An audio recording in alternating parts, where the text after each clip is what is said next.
الحمد للہ وحدہ والصلاة والسلام علی من لا نبی بعد اما بعد۔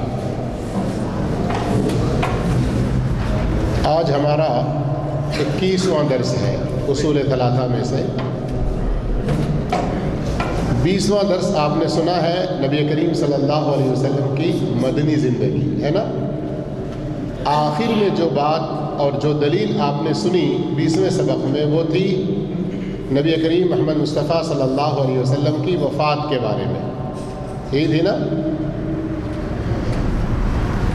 امام محمد بن عبد الوہاب رحمہ اللہ جس وقت اپنے اطراف و اکناف میں پھیلے ہوئے شرک کو روک رہے تھے، بہت سارے مسلمان سچی توحید کو چھوڑ کر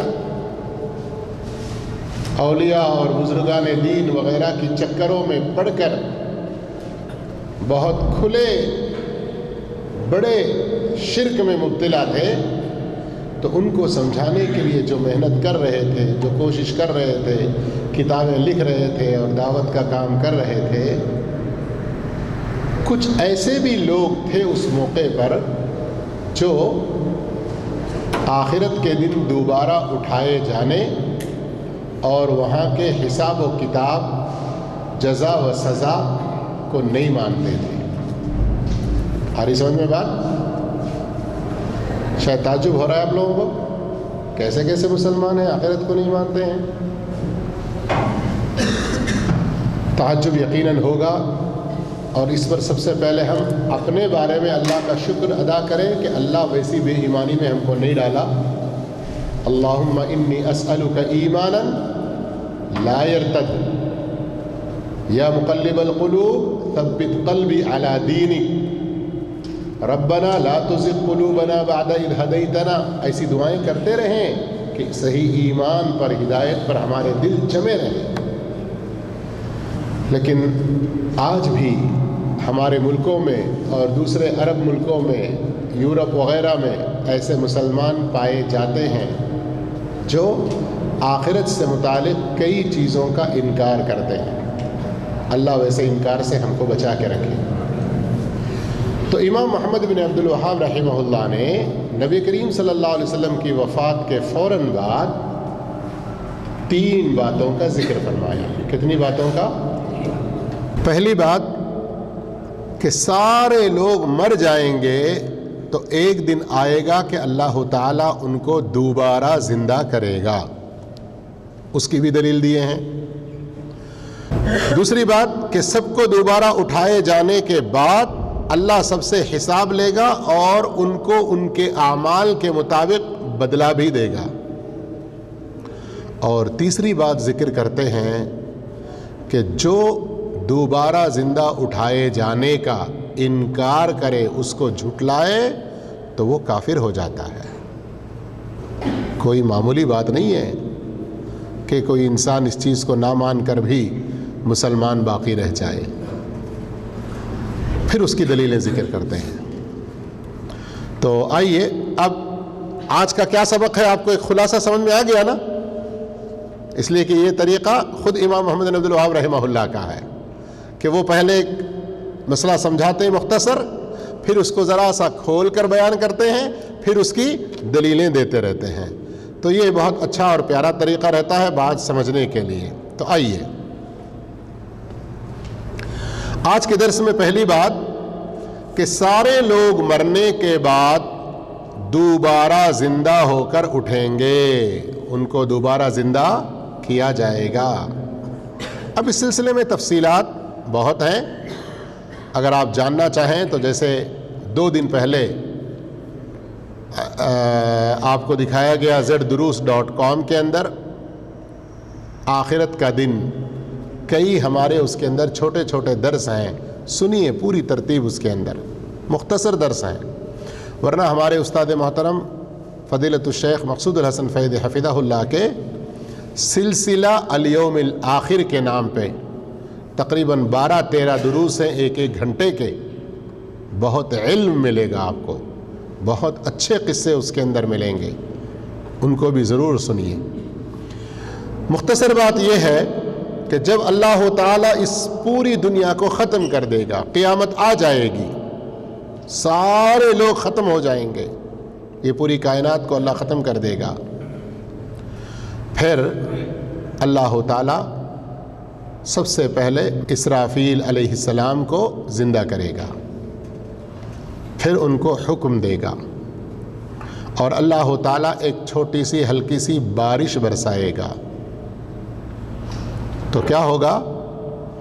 اسرافیل علیہ السلام کو حکم دے گا تو وہ سور پھونکیں گے۔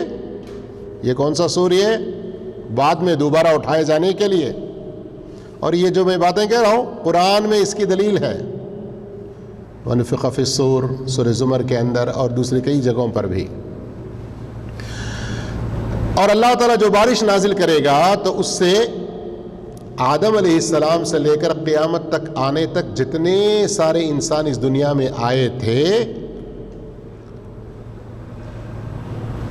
وہ سب کے سب چاہے جہاں کہیں جیسے بھی مر چکے ہوں، کوئی آگ میں پوری طرح سے جھلس کر ختم ہو گیا، کوئی نام و نشان باقی نہ رہا، یا کسی انسان کو درندے نے کھا لیا، کسی بڑے سانپ نے نگل لیا، لقمہ بن گیا، کچھ بھی اس کا نام و نشان باقی نہیں، تب بھی ویسے بھی لوگوں کو اللہ رب العالمین پھر زندہ کرے گا، اور سارے کے سارے اٹھ کر دوڑ کر آئیں گے کأنہم الی نصب یوفضون، کسی نشان پر ان کو مسابقہ کے لیے، کمپٹیشن کے لیے جیسے بلایا جا رہا ہو تو کیسے دوڑیں گے، اس طرح سے وہ دوڑ کر آئیں گے۔ اور قبروں سے اٹھائے جانے کی، ہر کوئی اپنی اپنی جگہ سے اٹھائے جانے کی بہت تفصیلی کیفیت کہیں کہیں قرآن میں بھی اللہ نے ذکر کیا، کہیں اللہ کے رسول صلی اللہ علیہ وسلم نے ذکر کیا۔ یہ ایسی حقیقتیں ہیں کہ ان کا کوئی عقل مند انسان انکار نہیں کر سکتا، اور ہر زمانے میں کافر لوگ انکار کرتے تھے، لیکن بدقسمتی امت محمدیہ صلی اللہ علیہ وسلم میں اپنے آپ کو مسلمان کہنے والے، اللہ کو ماننے کا دعویٰ کرنے والے، محمد صلی اللہ علیہ وسلم کو سچا رسول ماننے کا دعویٰ کرنے والوں میں سے کچھ لوگ آخرت کی کچھ چیزوں کا انکار کرتے ہیں۔ کیا کہتے ہیں؟ یہ کوئی عقل میں آنے والی نہیں ہے، اور دوسرے بھی ہیلے بہانے، لنگڑے لولے بہانے پیش کرتے ہیں۔ لیکن اللہ تعالیٰ نے خود قرآن مجید کے اندر عام ان پڑھ کم سمجھ آدمی بھی سمجھنے کے قابل مثالیں ذکر کی۔ اللہ تعالیٰ کہیں کہیں زمین کی مثال دیتا ہے۔ آپ لوگ بھی اگر کھیتی سے تھوڑا بہت بھی تعلق ہے، زمینوں کو دیکھے ہیں، تو کبھی کبھی سخت گرمیوں میں زمین کی ایسی حالت ہوتی ہے، ایک دانہ، ایک گھاس پھوس کچھ بھی دکھائی نہیں دیتا، بلکہ زمین پھٹی رہتی ہے جگہ جگہ سے۔ لیکن اللہ تعالی بارش کی کچھ بوندیں برسا دیتا ہے، اسی سوکھی جو زمین بنجر سی لگتی تھی وہاں ہریالی، گھاس پھوس، سرسبز و شادابی نظر آنے لگتی ہے۔ اللہ کہتا ہے وَكَذَلِكَ تُخْرَجُونَ، ایسے ہی تم کو بھی اٹھایا جائے گا، ایسے ہی تم کو بھی ہم دوبارہ زندہ کریں گے۔ کہیں کہیں اللہ مثالیں دیتا ہے، کیا ہو گیا تم لوگوں کو؟ جو ذات پہلی مرتبہ تم کو پیدا کیا ایسے وقت میں جبکہ تمہارا کچھ بھی نام و نشان نہیں تھا، تو کیا پہلی مرتبہ پیدا کرنا زیادہ مشکل ہے یا مرنے کے بعد دوبارہ پھر اس کو زندہ کرنا، دوبارہ پیدا کرنا مشکل ہے؟ یعنی اللہ کے لیے تو کوئی مشکل نہیں ہے، لیکن ہمارے سمجھانے کے لیے اللہ کہہ رہا ہے کہ ایک چیز جس نے بنا دیا ہو پھر دوبارہ ویسی چیز بنانا کوئی مشکل اس کے لیے؟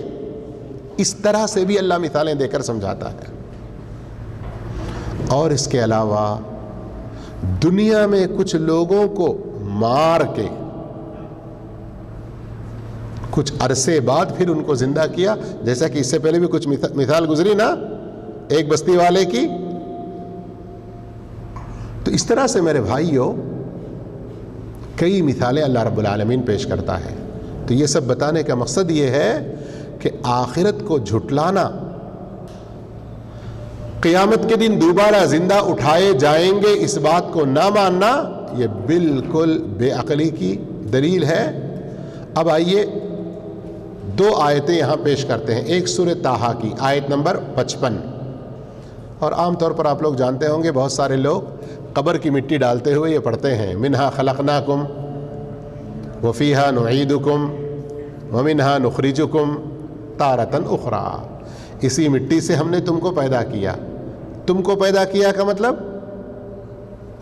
دو مفہوم ہے اس کے اندر۔ ایک مفہوم ہمارے جد امجد، ہمارے اول باپ حضرت آدم علیہ السلام کو مٹی سے بنایا، اور دوسرا مفہوم کہ ہم سب بھی چونکہ ان کی نسل ہیں اور اسی زمین کا اگا ہوا کھاتے پیتے ہیں، تو یہ ایک عام مفہوم۔ پھر اسی میں تم کو جانا ہے، اسی میں تم کو لوٹائیں گے۔ اب کچھ لوگ کہتے ہیں ارے جو جل کے مر جاتا ہے وہ کیسے، اس کو تو ہم دفناتے نہیں ہیں نا۔ لوگ سوال کرتے ہیں، کسی کو کوئی سانپ یا درندہ نگل لیتا ہے وہ تو زمین میں جاتا نہیں ہے نا، اس کو تو دفن نہیں کرتے ہیں نا۔ اللہ نے یہ نہیں کہا یہاں پر کہ ہم تم کو اسی میں دفن کرتے ہیں، بلکہ کہا تم کو اسی زمین کی طرف لوٹاتے ہیں۔ تو کوئی کہیں راکھ ہونے کے بعد بھی وہ زمین میں جائے گی، ٹھیک ہے، یا کوئی سانپ درندہ وغیرہ کھائے گا وہ بھی مر جائے گا تو اسی میں جائے گا۔ بہرحال سمجھانا چاہیں تو پھر ویسے بھی کئی راستے ہیں، لیکن اللہ جو بات کہتا ہے اس میں کوئی شک کرنے کی گنجائش نہیں ہوتی۔ اور اللہ جو کہہ رہا ہے یہاں پر ایک عام بات ہے۔ سارے انسانوں کو مرنے کے بعد جلانے کا طریقہ بتایا گیا، سب سے پہلا انسان جو مرا تھا یا دفنانے کا؟ کون تھا سب سے پہلا انسان جو مرا؟ دفنانے کا طریقہ بتایا؟ ہاں، سورہ مائدہ میں ذکر ہے کوا کی مثال سے، ہاں، کوے کے ذریعے اللہ نے طریقہ سمجھایا کہ کیسے دفنانا ہے۔ تو سارے انسانوں کو یہی طریقہ بتایا گیا۔ جو لوگ دفنانے کے طریقے سے ہٹ کر جلاتے ہیں یا لے جا کر دریاؤں میں پھینک دیتے ہیں کوئی اور طریقے، یہ سب ان کے اپنے غلط طریقے اپنا لیے ہوئے ہیں۔ فطرت کا طریقہ دفنانا، اور اسی میں زندوں کے لیے، مردوں کے لیے، سب کے لیے راحت ہے۔ وَمِنْهَا نُخْرِجُكُمْ، پھر اسی زمین سے ہم تم کو نکالیں گے۔ اور پھر سورہ نوح کی آیت، معنی مفہوم وہی ہے، اور اس مفہوم کی آیتیں قرآن مجید میں اور بہت ساری جگہوں پر ہیں۔ جیسے نوح میں فرمایا وَاللَّهُ أَنبَتَكُم مِّنَ الْأَرْضِ نَبَاتًا، اور اللہ نے تم کو زمین سے خاص اہتمام سے اگایا ہے، پیدا کیا ہے۔ ثُمَّ يُعِيدُكُمْ فِيهَا، پھر تم کو اسی میں لوٹائے گا۔ وَيُخْرِجُكُمْ إِخْرَاجًا، اور پھر اسی میں سے تم کو ایک خاص طریقے سے نکالے گا۔ یہ بات تو سمجھ میں آ گئی نا کہ سارے انسان مر جائیں گے، پھر سب کو اللہ تعالیٰ دوبارہ زندہ کرے گا۔ اس کی بہت سی دلیلیں ہیں اور اس کو کئی مثالوں سے سمجھایا۔ مثالیں کچھ تو یاد رہیں گی نا۔ دوسری بات، اٹھائے جانے کے بعد حساب و کتاب ہوگا اور انہیں ان کے اعمال کا بدلہ دیا جائے گا۔ اللہ اکبر، اس بات سے بھی ہمیں ڈرنا چاہیے۔ اور اس سلسلے میں بہت توجہ کے ساتھ سنا تھا استاد محترم کا بیان۔ اللہ اکبر، اتنی ساری حدیثیں، اتنی ساری آیتیں اور ایسے سچے واقعات بیان کرتے ہیں صحیح دلائل کی روشنی میں کہ دل کانپ جاتا ہے۔ ابھی ہر طرح کے گناہ کو چھوڑ دینے کو جی چاہتا ہے وہ بیان سننے کے بعد۔ بدلے کی دنیا، یہ بھی ایک عنوان ہے، شیخ مقصود حسن فیدی حفظہ اللہ لکھیں آپ لوگ تو ملے گا آپ کو، ضرور سنیے گا۔ اللہ تعالی عدل کرنے والا ہے نا؟ اللہ عدل کرنے والا ہے، قرآن میں کئی جگہ پر ہے۔ کسی پر کوئی رتی برابر ظلم، ذرہ برابر ظلم نہیں کرے گا۔ انسانوں کا تو انسانوں کا انصاف عدل کرے گا ہی کرے گا۔ اگر کوئی سینگ والی بکری بے سینگ والی بکری پر ظلم کی ہے، اللہ ان دونوں کو بھی زندہ کرے گا، اٹھائے گا، اس کا بدلہ دلائے گا، پھر ان کو مٹی کہے گا کہ مٹی ہو جاؤ تو مٹی ہو جائیں گی۔ اللہ رب العالمین عدل و انصاف کرنے والا ہے۔ جس چھوٹی سی معصوم بچی کو زندہ دفن کر دیا گیا، اللہ اس کو بھی اٹھائے گا، اس کے باپ ظالم کو بھی بلائے گا اور اس سے اس کا حساب۔ وَإِذَا الْمَوْءُودَةُ سُئِلَتْ۔ قرآن میں اس سلسلے کی بہت ساری آیتیں ہیں۔ ہم ذرہ برابر بھی نیکی کریں، فَمَن يَعْمَلْ مِثْقَالَ ذَرَّةٍ، ہاں چھوٹی سی نیکی، ذرہ برابر کی نیکی، وہ ذرہ جو آنکھوں سے ہمیں نظر نہیں آتا، بلکہ سورہ یونس میں دیکھیں تو کہتا ہے اللہ تعالیٰ وَلَا أَصْغَرَ مِن ذَلِكَ۔ سورہ لقمان کے اندر دیکھیں، لقمان حکیم اپنے بیٹے کو نصیحت کرتے ہیں، اس سے چھوٹی چیز بھی اگر کوئی نیکی ہے اللہ اس کو بھی لائے گا، وہ آپ کو دکھائے گا اور اس کا اچھا بدلہ دے گا۔ اور ایسے ہی اگر کچھ برا کیے ہیں تو سورہ کہف کی تلاوت کرتے ہیں نا ہمیشہ جمعہ کے دن، کیا ہے؟ آپ مجرمین کو دیکھیں گے وہ بالکل ڈرے ہوئے سہمے ہوئے ہوں گے، کیوں؟ جو کچھ انہوں نے عمل کیا ہے اس کو اپنے آنکھوں کے سامنے دیکھیں گے، لا یغادر صغیرۃ ولا کبیرۃ الا احصاها، چھوٹے سے چھوٹا، بڑے سے بڑا، سب کچھ اس کے اندر ہے۔ تو انسان ہر نیکی یا برائی جو بھی اس دنیا میں وہ کیا ہے، کل قیامت کے دن اس کی سزا ہم کیا سمجھتے ہیں؟ ارے مذاق میں تو میں نے اس کو تھپڑ مارا تھا، میں چپ کے اس کو ذرا ہوش دلانے کے لیے، وہ نہیں دیکھ رہا تھا تو اس لیے اٹھا لیا، لیکن بعد میں پھر شرم آئی اس لیے اس کو بتائے نہیں، رکھ لیا۔ ایسا ہوتا ہے نا، جان پہچان والوں میں، دوستیوں میں کتنے حقوق ہم مار لیتے ہیں آپس میں، لیکن قیامت کے دن اللہ ہر ایک کا بدلہ دے گا۔ دلائل بہت سارے ہیں، سورۃ النجم کی آیت نمبر 31 غور کیجئے، وَلِلَّهِ مَا فِي السَّمَاوَاتِ وَمَا فِي الْأَرْضِ، آسمان و زمین میں جو کچھ ہے وہ اللہ ہی کے لیے ہے، لِيَجْزِيَ الَّذِينَ، تاکہ اللہ تعالی بدلہ دے، الَّذِينَ أَسَاءُوا، جنہوں نے برے اعمال کیے ان کو ان کی برائی کا بدلہ دے، وَيَجْزِيَ الَّذِينَ أَحْسَنُوا بِالْحُسْنَى، اور نیک کام کرنے والوں کو اچھا بدلہ عنایت فرمائے۔ ایک آیت بھی دلیل میں کافی ہے نا، تو آج سے ڈر جائیے خوب، کہیں بھی کسی کا بھی کوئی حق مارتے ہیں تو ہم اللہ سے ڈریں، اللہ ہم سب کو اس کی نیک توفیق دے۔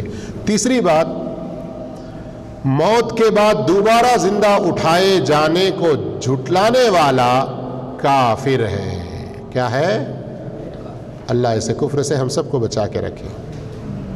اب ہم لوگ دیکھیں کہ ہماری حالت، کہ ہم زبان سے تو نہیں جھٹلاتے ہوں گے، ہم تو کہتے ہیں کہ ہاں آخرت کا دن ہے، اللہ حساب و کتاب لے گا سب کچھ، بلکہ اگر ہمارا کوئی حق کھایا ہے نا اس کو ڈراتے بھی ہیں، قیامت کے دن بیٹا تیرا حساب لوں گا میں، کہتے ہیں نا۔ لیکن جب ہمارے اوپر کوئی بات آتی ہے، ہم کوئی نماز چھوڑتے ہیں، ہم کوئی گناہ کرتے ہیں، ہمیں اپنے آپ کو اپنی آخرت کی یاد آتی ہے؟ عملی طور پر ہم اس آخرت کو کتنا مان رہے ہیں؟ ہم اپنے عمل سے اس کو ثابت کریں۔ آئیے بات لمبی ہو جائے گی، سورۃ التغابن کے اندر غور فرمائیں، زعم الذین کفروا، ان کافروں نے خیال کیا ہے ان لن یبعثوا، کہ دوبارہ زندہ نہیں اٹھائے جائیں گے۔ اللہ کیا کہہ رہا ہے؟ یہ کافروں کا گمان ہے۔ اب دیکھیے ذرا اللہ تعالیٰ اس کافروں کے خیال، ان کے گمان کو کیسے رد کر رہا ہے، کھنڈن کر رہا ہے، اور ان کی بات کو غلط ثابت کر کے سچائی کو کتنی تاکیدوں سے بیان کر رہا ہے، کتنا زور دے کر بیان کر رہا ہے۔ غور کیجئے، فرمایا قل، آپ بتلا دیجئے، بلا، کیوں نہیں، یعنی کیوں نہیں اٹھائے جاؤ گے۔ یہ لفظ بلا بھی ایک طرح کی تاکید ہے کہ تم جو کہہ رہے ہو کہ نہیں اٹھائے جاؤ گے غلط ہے، کیوں نہیں اٹھائے جاؤ گے؟ ایسا ضرور ہو کے رہے گا، اٹھائے جاؤ گے۔ پھر دوسری تاکید، واہ، یہ قسمیہ لفظ ہے۔ اللہ تعالیٰ اللہ کے رسول کو کہہ رہا ہے کہ تم اپنے رب کی قسم کھا کے کہو، وَرَبِّی، میرے رب کی قسم ہے۔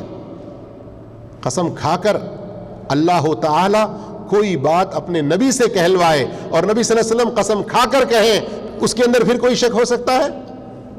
پھر اس کے بعد تیسری تاکید غور کریں، لَتُبْعَثُنَّ، اس کے اندر دو ہیں، ایک تو ہے لا، اس کو کہتے ہی ہے لام تاکید، البتہ تبعثن، تم ضرور بضرور اٹھائے جاؤ گے، تبعثو، تمہیں دوبارہ زندہ اٹھایا جائے گا، تبعثن، تم ضرور بضرور اٹھائے جاؤ گے۔ غور کریں، چار تاکیدوں سے، چار الگ الگ انداز میں زور دے کر اللہ کہہ رہا ہے تمہیں دوبارہ زندہ اٹھایا جائے گا، پھر ثم لتنبؤن بما عملتم، جو کچھ تم نے عمل کیا ہے اس کے بارے میں البتہ ضرور بضرور تمہیں خبر کر دیا جائے گا۔ تو اللہ رب العالمین نے اس آیت کے اندر شروع میں ہی اٹھائے نہ جائیں گے یہ خیال کس کا بتا رہا ہے؟ کافروں کا۔ جو بھی ایسا خیال رکھے گا وہ کافروں میں شمار ہوگا، بچنا چاہیے۔ پھر اللہ رب العالمین نے آخر میں فرمایا وَذَلِكَ عَلَى اللَّهِ يَسِيرٌ، یہ دوبارہ زندہ اٹھانا تو اللہ کے لیے کوئی مشکل کام نہیں، بالکل آسان ہے۔ اب یہ سبق ہم نے سنا تو ہم کچھ نصیحت حاصل کریں گے نہیں کریں گے؟